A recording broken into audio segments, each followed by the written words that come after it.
நல்லதுங்கிற கருத்தை தாண்டி நாங்கள் பழனிசாமி தலைமையை ஏற்றோம், பழனிசாமி முதலமைச்சராக ஏற்றோம். அம்மா மக்கள் முன்னேற்ற கழகம் இணைவதற்கு வாய்ப்பே இல்லை. ஏன்னா அவருடைய துரோகத்தை எதிர்த்து தான் நாங்கள் இந்த இயக்கம் கட்டிருக்கோம். பழனிசாமி எங்கள் மாதிரி ஒரு தனி சின்னத்தில் நிற்க சொல்லுங்கள், அதுக்கப்புறம் நீங்கள் நம்ம 2 பேரும் ரெட்டை இலை சேர்த்துக்கணும்.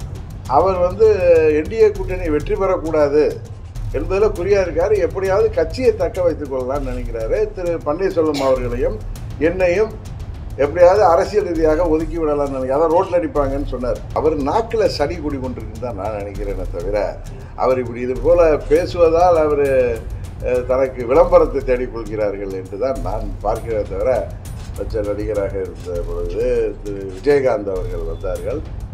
அவர்கள் 2006 தேர்தலில் ஒரு தாக்கத்தை உருவாக்கினார். ஒரு மைனாரிட்டி கவர்மெண்ட்டே வந்து சேர்ப்பார். இப்பொழுது விஜய் அவர்கள் அதை விட அதிகமான தாக்கத்தை உருவாக்குவார்கள் என்று நான் எனது அனுபவத்திலும் நான் உங்கள் போன்ற ஊடகத்துறை நண்பர்கள், இது சர்வே எடுப்பவர்கள், அதுக்காக உடனே அவரோட கூட்டணி போவீங்களான்னு கேட்டிங்கன்னா அந்த கருத்து எண்ணத்தில் நான் யாரையும் சொல்கிறது இல்லை. விஜய் தாக்கத்தை ஏற்படுத்துவார் நீங்க உறுதியா சொல்றீங்க. தாக்கம்ன்றது எந்த அளவுக்கான தாக்கம்? அது என்னால் அதுக்கு என்கிட்ட மீட்டர் இல்லை, மானிட்டர் இல்லை. தாக்கத்தை உருவாக்குவார். அது மாதம் தேர்தல் முடிந்த உடனே தெரியும். விஜயகாந்த் உருவாக்கியது போல உறுதியாக தாக்கம் இருக்கும். அது எல்லா கட்சிகளும், எங்கள் கட்சி உட்பட எல்லா கட்சிக்குமே அது பாதிப்பை உருவாக்குன்னு சொல்கிறேன். இன்னைக்கு வேலூர், திருவண்ணாமலை, ராணிப்பேட்டை மாவட்ட செயலாளர்கள் மற்றும் தலைமை கழக நிர்வாகிகளோட ஆலோசனை கூட்டம். நீங்க எதுவும் கேட்கறது சார்? நேற்றைக்கு ஓ பன்னீர்செல்வம் அவர்களை நீங்க சந்திச்சிருந்தீங்க, பார்த்தோம் நந்தலான் நிகழ்ச்சியில. என்ன முக்கியமா என்ன பேசுனீங்க? அந்த சந்திப்புடைய அரசியல் முக்கியத்துவத்தை பத்தி சொல்லுங்க. நானுமே உங்க தொலைக்காட்சிகள்ல இதில் பார்த்தேன். நம்ம இவங்க பெரியவர் விஐடி ஜிவி அவர்களுடைய இல்லை திருமணத்தில் நான் போயிருந்தேன். அவரும் வந்திருந்தார். அவரை சந்திச்சேனே தவிர ஒன்றும் பெரிய அரசியல் முக்கியத்துவம் வாய்ந்த பேச்சுவார்த்தை நாங்கள் எதுவும் நடத்தலை. நாங்கள் 2 நட்பு ரீதியாக பேசிக் கொண்டிருந்தோம், அவ்வளோதான். சார், 2 அரசியல் தலைவர்கள் சந்திச்சாலே அது முக்கியமாக தான் இருக்கும். அது ஓபிஎஸ் அவர்கள், நீங்க எல்லாம் ஒரே வேவ்லென்த்ல இருக்காங்க. அதான் நிஜமாக நாங்கள் தொலைபேசியில் அடிக்கடி பேசுவோம். நேராக பார்த்ததுனால கொஞ்சம் பேசிக்கிட்ட தவிர நாங்கள் அரசியல் ரீதியாக நாங்கள் எதுவும் பேசலை. தேனி மாவட்டத்து சம்மந்தமாக அங்கே ஊரில் எங்கள் பழைய நண்பர்களில் நாங்கள் அங்கே நடந்த சில நிகழ்வுகளை பற்றி பேசிக்கிட்டோம். அது அரசியலுக்கு அப்பாற்பட்ட சில நிகழ்வு. என்டிஏ கூட்டணியிலேருந்து ஓபிஎஸ் அவர்களும் வெளியே வந்திருக்காங்க, நீங்களும் வெளியே வந்திருக்கீங்க. அடுத்த கட்டமாக நீங்கள் இணைந்து செயல்படுறது தொடர்பாக ஏதாவது பேசுனீங்க? இல்லை, ஏற்கனவே நாங்கள் 2 பேரும் 2 ஆண்டுகளுக்கு முன்பு அவர் என்னை சந்தித்த காலகட்டத்தில் நாங்கள் முடிவெடுத்து சொன்னோமே. நாங்கள் 2 பேரும் ஒன்றாக இணைந்து தான் இந்த தேர்தலை சந்திக்க வேண்டும் என்ற ஒரு உறுதிப்பாட்டோடு இருக்கோம், நிலைப்பாட்டோடு இருக்கோம். சசிகலா அவர்களோடு நீங்க இணைந்து செயல்படுற மாதிரி எந்தவித நிகழ்வுகளுமே நடந்த மாதிரி தெரியல. ஆனா அவங்களோட சேர்ந்து செயல்படுவோம்னு சொல்லிக்கிட்டே இருக்கிறீங்க.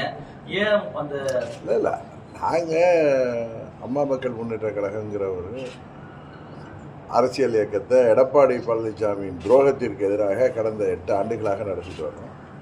அவங்க எங்கள் சித்தி நீதிமன்றத்தில் அவங்க பொதுச் செயலாளருங்கிற கோரிக்கையை நீதிமன்றம் மூலம் அவர்கள் முன்னெடுத்து செல்கிறார்கள். அதனால் ஒன்றாக சேர்ந்து செயல்பட்டு தான் ஆகணும் அப்படிங்கிற கட்டாயம் இதில் இருப்பதாக எனக்கு தெரியவில்லை. திரு ஓபிஎஸ் அவர்களும் நானும் உங்களுக்கு தெரியும் ஒரே கூட்டணியில் இருந்தோம். ஏதாவது தேவைப்பட்ட நிகழ்ச்சிகளில் அரசியல் ரீதியான போராட்டங்களில் ஒன்றாக செயல்படுவோம். செங்கோட்டையன் அவர்கள் ஒரு அதிருப்தியை தெரிவிச்சிருந்தாங்க. அவங்க எல்லாம் இணையணும், பிரிஞ்சு கட்சியில இருந்து பிரிஞ்சவங்க எல்லாம் இணையணும்னு சொல்லி கோரிக்கை வச்சிருந்தாங்க. அதன் பிறகாக அவருடைய செயல்பாடு என்றது கொஞ்சம் அமைதிப்படுத்தப்பட்டிருக்குது. இந்த நிலையில நீங்க செங்கோட்டையன் அவர்கள்ட்ட ஏதாவது பேசியிருக்கிறீங்களா? அவருடைய அந்த கருத்துக்கு உங்களோட ஆதரவு எந்த வகையில்? இல்லை, அவர் அம்மாவின் தொண்டர்கள் எல்லாரும் ஓர் அணியில் இணையணுங்கிற கருத்துக்கு நாங்கள் உட்படுறோம். அதே நேரத்தில் யாரெல்லாம் கட்சியில் சேர்க்கணும்னு பொதுச் செயலாளர் முடிவு செய்யணும் அப்படின்னு அவர் சொன்ன கருத்தில் அன்றைக்கே அதுக்கு நாங்கள் உடன்பாடு இல்லைன்னு சொல்லியிருக்கேன். இதில் ஊடகத்திலே சொல்லியிருக்கேன்.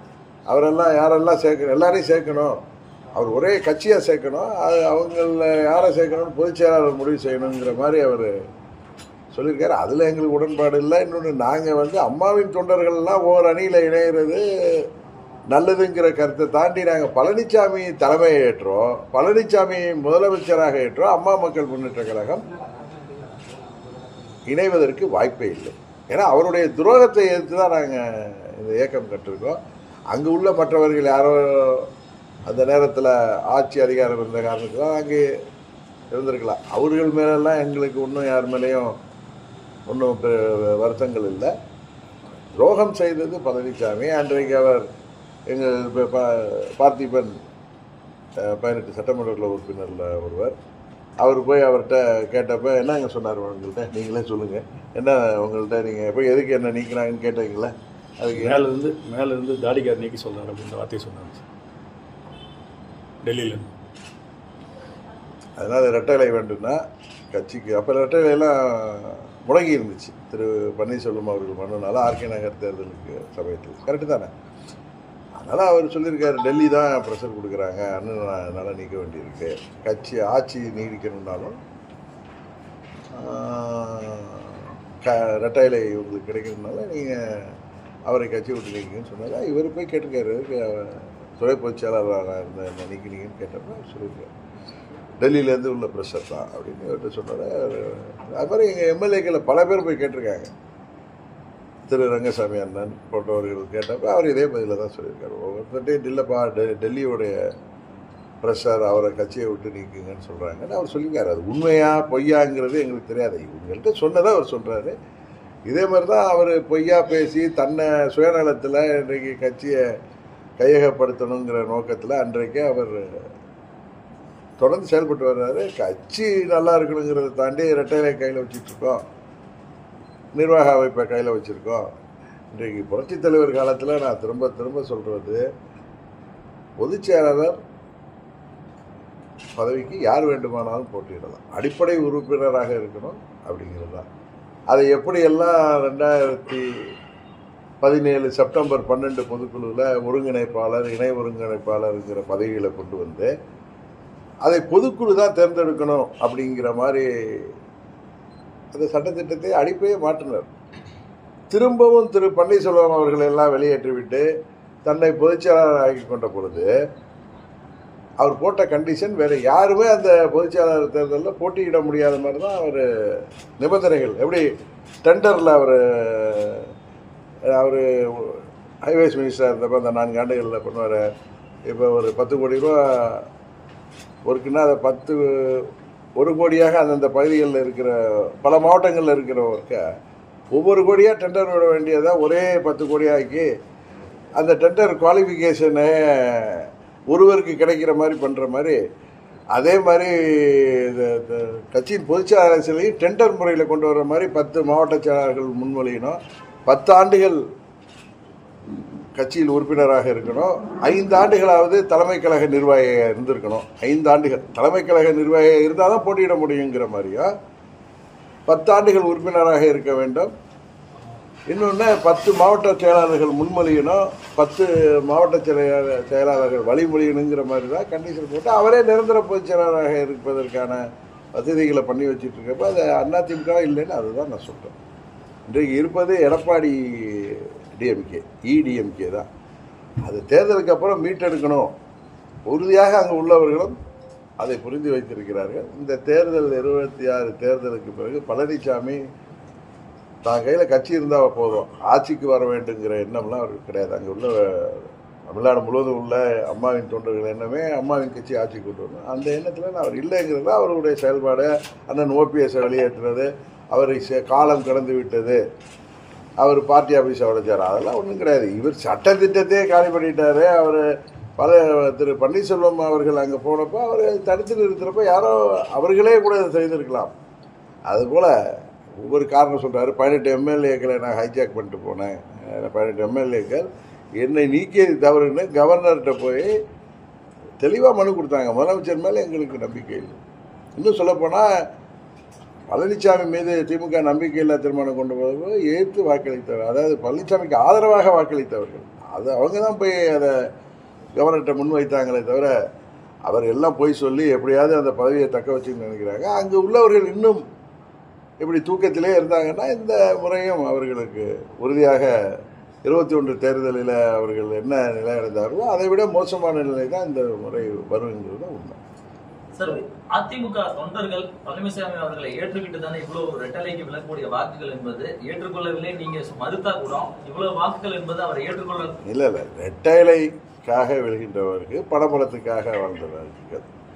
பழனிசாமி எங்கள் மாதிரி ஒரு தனி சின்னத்தில் நிற்க சொல்லுங்கள், அதுக்கப்புறம் நீங்கள் நம்ம 2 பேரும் ரெட்டைலை செய்துக்கிறோம். இது போய் ஆர்கியூ பண்ணுற விஷயம் இல்லை. அந்த கட்சி போன முறை 74-25 சீட் அந்த கூட்டணி பெற்றது. ஆட்சி அதிகாரம் இருந்தப்ப பணபலத்தோடு போரிட்டப்ப 2000 அப்போ என்ன வாக்கு சதவீதம், 2024 பாராளுமன்ற தேர்தலில் அவ்வளோ பணபலத்தோடு அவங்க பல இடங்களில் அவர்கள் தேர்தலை சந்தித்த போது வாக்கு சதவீதம் நீங்கள் சொல்றீங்க 20. இந்த சட்டமன்ற பொறுத்தவரையில் உறுதியாக அதெல்லாம் அவர்கள் அடைய முடியாது. சீட்டு எண்ணிக்கையும் ரொம்ப சரிந்து விடும். அதுதான் இன்றைக்கி நான் தமிழ்நாடு இருக்கிற ரெட்டைலையை பலவீனப்படுத்தி கொண்டிருக்கிறார். ரெட்டைலைக்காகவும் பலபலத்துக்காகவும் கிடைக்கின்ற அந்த கட்சி பேருக்காகவும் கிடைக்கின்ற வாக்குகள் இன்றைக்கு மக்கள் புரிந்து வருகிறார்கள். புரட்சித் தலைவர் இதே அம்மா அவர்களின் வெற்றி சின்னம் ரெட்டைலை இன்றைக்கு தவறாக பயன்படுத்தப்படுவதை உணர்ந்து வருகிறார்கள்.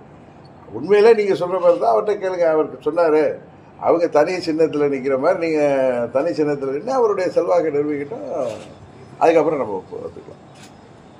நேற்று சிபி சண்முகம் அவர்கள் முன்னாள் அமைச்சர் அதிமுக அவர் சொல்லியிருக்காங்க, குருமூர்த்தி அவர்கள் அதிமுகவை அழிக்க நினைக்கிறார் அப்படின்ற கருத்தை சொல்லியிருக்காங்க. நீங்க எப்படி பாக்குறீங்க? அது அவருடைய கருத்து.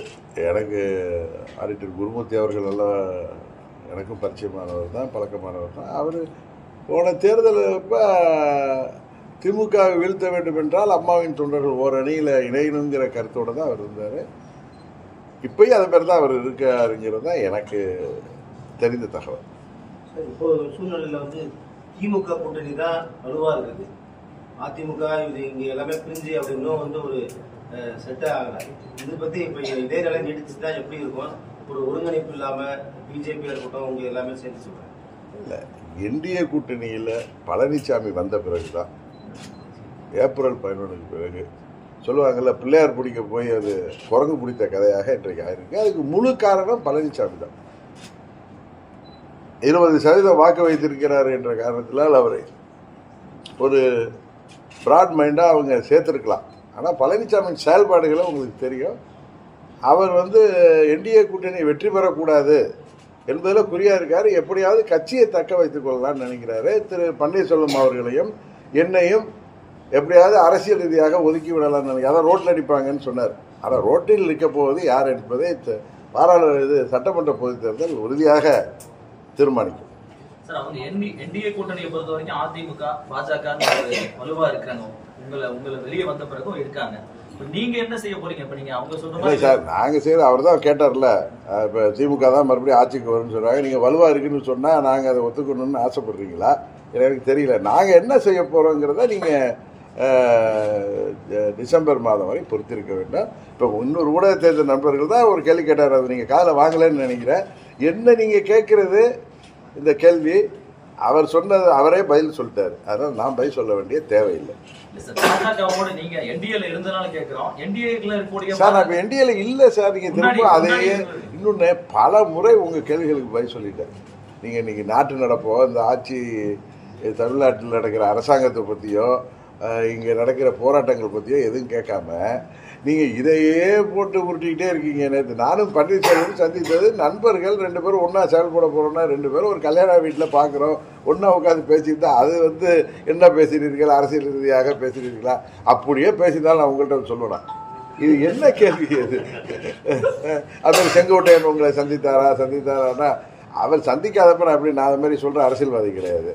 நீங்களாம் நியூஸ் போட்டிருக்கீங்க. இந்த செங்கோட்டையன் அன்றைக்கி உங்களையெல்லாம் பார்த்து தான் நான் வீட்டுக்கு போகிறேன். சாயங்காலம் நானும் டிவியில் பார்க்குறேன் செங்கோட்டையனை சந்தித்ததாக தகவல். அது மாதிரி நீங்கள் உங்களுக்கு பரபரப்பாக செய்திகள் போடுறீங்க. நல்ல வேளை எங்களை டேமேஜ் பண்ணுற மாதிரி போட்டால் நாங்கள் போய் சொல்ல வேண்டிய ஒரு கட்டாயத்துக்கு இருக்கோம்.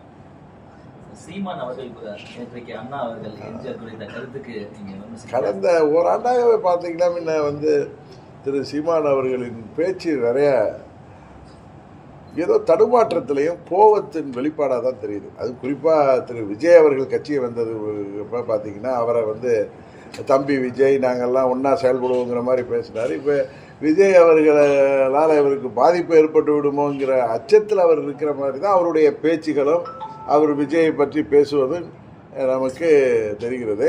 பின்ன தந்தை பெரியாரை அதாவது தமிழ்நாட்டில் மதிக்கப்படுகின்ற தமிழ்நாடு மக்களின் நலனுக்காக சமூக நீதிக்காக தமிழ்நாடு இன்றைக்கு தனி ஒரு தனித்துவத்தோடு இருக்குதுன்னா அதுக்கு காரணமான தலைவர்களை, அது தந்தை பெரியாராக இருக்கட்டும், பேரறிஞர் அண்ணா, புரட்சித் தலைவர் எம்ஜிஆர் அவர்களை பற்றியெல்லாம் இவர் சனியகிரியின் பேசுறது, இப்போ இருந்தலைவர் இவர் தந்தை பெரியாரை பற்றி பேசுறதெல்லாம் இது அவர் சொல்கிறாரு மற்றவங்களை, அவர் நாக்கில் சனி குடி கொண்டிருக்குன்னு தான் நான் நினைக்கிறேனே தவிர, அவர் இப்படி இது போல் பேசுவதால் அவர் தனக்கு விளம்பரத்தை தேடிக்கொள்கிறார்கள் என்று தான் நான் பார்க்கிறேன் தவிர, பேரறிஞர் அண்ணா அவர்கள் தமிழ் சமுதாயத்திற்கு எப்பேற்பட்ட தொண்டு செய்தவர்கள். தந்தை பெரியார் அவர்கள் சமூக நீதி, பெண் விடுதலை, சமத்துவம், அந்த மூட நம்பிக்கைகளெல்லாம் எதிர்த்து போராடிய ஒரு மாபெரும் தலைவர், உலகம் முழுவதும் பாராட்டப்படக்கூடிய தலைவர். இன்றளவுக்கு அவர்கள் இறந்து 50 ஆண்டுகளானாலும் அவர்களுடைய புகழ் இன்றென்றைக்கும் இந்த மண்ணிலே போற்றப்படுகிறது. பேரறிஞர் அண்ணா அவர்கள் ஒரு பெரிய ஸ்டேட்ஸ்மேன் அவர். அவருடைய அறிவுங்கிறது எல்லோராலும் போற்றப்படுவது. மக்களால் தேர்தல் களத்திலே வெற்றி பெற்று முதல்வரானவர்கள் பேரறிஞர் அண்ணா அவர்களும், புரட்சித் தலைவர் அவர்கள் 3 முறை மக்களால் தேர்ந்தெடுக்கப்பட்ட முதலமைச்சர். அவர் ஏழை எளிய மக்களுக்கு எத்தனை திட்டங்களை கொண்டு வந்திருக்கிறார்கள். படியரசி திட்டத்தை கொண்டு வந்தவர் பேரறிஞர் அண்ணா. எதுக்கு இவர் அவங்கள பற்றிலாம் விஜய் மேலே கோபமாக இருந்தால் விஜய் நான் தான் அன்றைக்கி சொன்னேன், தமிழ்நாட்டில் பேரறிஞர் அண்ணா, புரட்சித் தலைவர் எம்ஜிஆர், தந்தை பெரியாரை விட்டு யாரும் அரசியல் செய்ய முடியாது. அதுதான் உண்மை. அதற்கு எதிராக செயல்படும் பொழுது தமிழ்நாட்டு மக்கள் உறுதியாக அவர்களுக்கு வருங்காலத்திலே பதில் சொல்வார். பாரதிய ஜனதா கட்சியும் பெரியார் குறித்து அவ்வப்போது விமர்சனங்களை முன்வைக்கிறாங்க. இதே கடுமையான உங்களுடைய எதிர்ப்பு? பாரதிய ஜனதா கட்சியில் யாரோ ஒரு சிலர்கள் வந்து பேசியவர்கள்லாம் இப்போ எங்கே இருக்காங்கன்னே தெரியல. அது மாதிரி இப்போ இவர் தந்தை பெரியாரை பற்றி ஏற்கனவே 2 ஆண்டுகளுக்கு முன்பெல்லாம் திரு சீமான் அவர்கள் என்னெல்லாம் பேசினார்கள்ங்கிறது பொதுவெளியில் இருக்குது. அவர் மாறி பேசுவது தான் இன்றைக்கி பிரச்சனை. பாரதிய ஜனதான்னா அவங்களுடைய கொள்கையே பெரியாருக்கு எதிரான கொள்கை. அவர்கள் பேசுகிறப்ப அதுக்கு தக்க பதிலடி கொடுக்கிறார்கள். இப்போல்லாம் அவங்க அதெல்லாம் பேசுகிறது இல்லையே. தமிழ்நாட்டில் இப்போ திராவிட மாடலில் தானே அவங்க அரசியல் பண்ணிகிட்டு இருக்காங்க. திராவிட கட்சிகளை போட்டு தான் இன்றைக்கு அவர்களுடைய அரசியலை நடைபெற்று கொண்டு இருக்கிறது. அதற்கு மேல் பெரியாரை பற்றி பேசினால் உரிய நாங்கள் இருந்த அந்த ஓராண்டில் அவங்க ஒன்றும் பெரியாரை தாக்கி யாரும் பேசவில்லை. பேரறிஞர் அண்ணாவை பற்றியோ, பெருந்தலைவர் காமராஜரை பற்றியோ, இல்லை புரட்சித் தலைவர் பற்றியோ, இதே அம்மா பற்றியோ யாராவது விமர்சனம் செய்தால் உறுதியாக அவர்களுக்கு அதற்கான எதிர்வினையை எதிர்கொள்ளத்தான் வேண்டும். சார், விஜய் அவர்களுடைய இந்த 3வது கட்ட அரசியல் பயணமாக கரூருக்கு போறாங்க, நாமக்கல் போறாங்க, மக்கள் பெருமளவு வந்திருக்கிறதா சொல்றாங்க. எப்படி பாக்குறீங்க சார்? இப்போ ஒரு ஆண்டுக்கு பிறகு அவரோட செயல் இல்லை சார், நான் தான் உங்களுக்கு சொல்கிறேன், ஒரு திரைப்படத்துறையில் உச்ச நடிகராக இருந்த பொழுது திரு விஜயகாந்த் அவர்கள் வந்தார்கள்.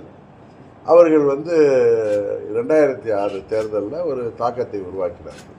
ஒரு மைனாரிட்டி கவர்மெண்ட்டே வந்துச்சு. அப்போ இப்பொழுது விஜய் அவர்கள் அதை விட அதிகமான தாக்கத்தை உருவாக்குவார்கள் என்று நான் எனது அனுபவத்திலும் நான் உங்கள் போன்ற ஊடகத்துறை நண்பர்கள், இது சர்வே எடுப்பவர்கள், இதுபோல் நான் எங்கள் இயக்கத்தைச் சேர்ந்த நண்பர்கள் சொல்வதை வைத்து எனக்கு யார் மேலேயும் பொறாமை கிடையாது. அதனால் நான் யதார்த்தமாக சொல்கிறேன். அதுக்காக உடனே அவரோட கூட்டணி போவீங்களான்னு கேட்டிங்கன்னா அந்த கருத்து எண்ணத்தில் நான் யாரையும் சொல்கிறதில்லை. எப்படி உதயநிதி ஸ்டாலின் அவர்கள் துணை முதல்வராக ஆனப்போ அரசியலுக்கு வந்ததை திரு ஆதவ அர்ஜுனா சொன்னப்போ நான் என்ன சொன்னேன், அவர் தேர்தல் நின்று மக்களால் வெற்றி பெற செய்யப்பட்டு வந்திருக்காரு. அதை போய் அவங்க திரு ஸ்டாலின் அவர்களுக்கு முழு அதிகாரம் இருக்கிறது, அவர் அவர் துணை முதலமைச்சர் ஆக்கியிருக்காரு. ஏன்னா ஒரு குடும்ப பிடியில் ஆட்சி மாட்டிக்கொண்டு இருக்கிறத நம்ம விமர்சிப்பது வேற, ஒருவர் நேரடி அரசியலில் ஜனநாயக நாட்டில் வர்றதை போய் விமர்சிப்பது வேறன்னு சொன்னேன். அதுக்காக நான் அன்றைக்கி திமுகவோட போகிறேன்னு நீங்கள் யாரும் கேட்கல, ஒரு வருஷத்துக்கு முன்னாடி. ஆனால் இப்போ நீங்கள் விஜயோட கூட்டணி போகிறீங்களா? நான் எந்த முடிவும் எடுக்கலைங்க. உண்மை தான். நாங்கள் டிசம்பர் மாதம் வரை நாங்கள் பொறுத்திருப்போம். அதுக்கப்புறம் தான் எங்கள் முடிவுகளை அறிவிப்போம். இதுக்கு மேலே நான் கிளாரிட்டி கொடுக்க முடியாதுன்னு நினைக்கிறேன். சார், விஜய் தாக்கத்தை ஏற்படுத்துவார் நீங்க உறுதியா சொல்றீங்க. தாக்கம்ன்றது எந்த அளவிலான தாக்கம்? அது என்னால் அதுக்கு என்னட்ட மீட்டர் இல்லை, மானிட்டர் இல்லை. தாக்கத்தை உருவாக்குவார். அது மாதம் தேர்தல் முடிந்த உடனே தெரியும். விஜயகாந்த் உருவாக்கியது போல உறுதியாக தாக்கம் இருக்கும். அது எல்லா கட்சிகளும், எங்கள் கட்சி உட்பட எல்லா கட்சிக்குமே அது பாதிப்பை உருவாக்குன்னு சொல்கிறேன். இதை நான் நியூட்ரலாக எனக்கு தெரிஞ்சதை நான் சொல்கிறேன், வெளிப்படையாக சொல்கிறேன். ஏன்னா எனக்கு யாரை கண்டு அச்சமும் கிடையாது, யார் மேலே பொறாமையும் கிடையாது. நான் யாரை கண்டு பயந்து அவர்களை தாக்க வேண்டிய அவசியமும் இல்லை. எங்களை விமர்சிப்பவர்கள் யாராக இருந்தாலும் பதில் விமர்சனம் உறுதியாக வைப்போம். அது ஜனநாயக ரீதியாக நாங்கள் விமர்சிப்போம். தரம் சார்ந்து என்றைக்கு யாரையும் நாங்கள் விமர்சிக்க மாட்டோம்.